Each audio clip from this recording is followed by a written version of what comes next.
So psychology లోపట సంఘర్షణ పైన కాన్ఫ్లిక్ట్స్ పైన క్వశ్చన్ వస్తుంది. ఈ సంఘర్షణ 4 రకాలు అని తెలిపింది. దాని గురించి వివరించింది కర్ట్ లెవిన్ అనే మనోవిజ్ఞాన శాస్త్రవేత్త. ఫస్ట్ది ఉపగమ సంఘర్షణ.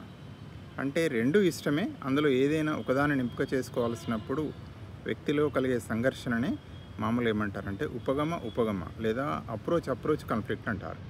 ఎగ్జాంపుల్గా తీసుకున్నట్టయితే మనకు రెండు ఇష్టమే, ఒకదానిని ఎంపిక చేసుకోవాల్సి వచ్చినప్పుడు కలిగే సంఘర్షణ. ఉదాహరణకు ఒక బాబును మామూలు వాళ్ళ తల్లి ఐస్ క్రీమ్ షాప్ తీసుకెళ్లారు.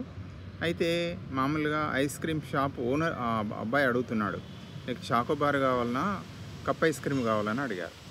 సో ఆ పిల్లవాడికి వాళ్ళ అమ్మ కండిషన్ పెట్టింది, ఏదో ఒకటే తీసుకోవాలి. సో అప్పుడు అతనికి చాకోబార్ అన్నా ఇష్టమే, కప్ ఐస్ క్రీమ్ అన్నా.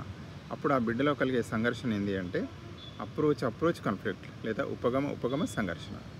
రెండవది కనుక తీసుకున్నట్టయితే రెండూ ఇష్టం ఉండవు, కానీ అందులో ఏదో ఒక దాన్ని ఎంపిక చేసుకోవాల్సినప్పుడు కలిగే సంఘర్షణ ఏమంటారంటే పరిహార సంఘర్షణ అంటారు. Avoidance conflict. ఫర్ ఎగ్జాంపుల్, ఒక వ్యక్తికి చాలా దూరంగా ట్రాన్స్ఫర్ అయింది, బదిలైంది చాలా దూరం.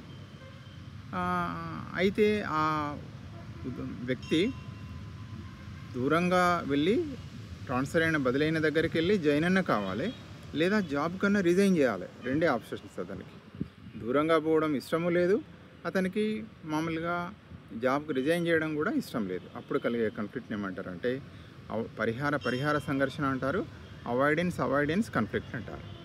ఇక మూడో రకం ఏంటంటే పరిహార సంఘర్షణ, అవాయిడెన్స్ కాన్ఫ్లిక్ట్.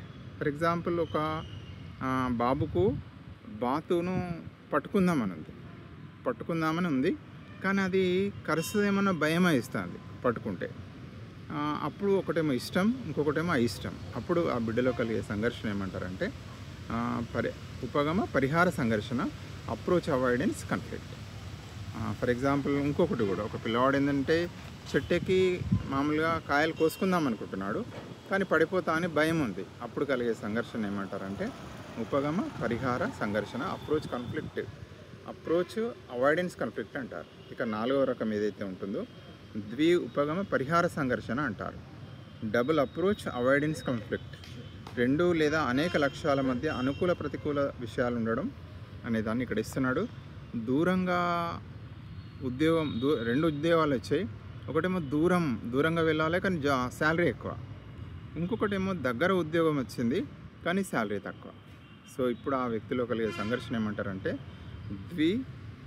పరిహార సంఘర్షణ, double avoidance conflict. So thank you very much. దయచేసి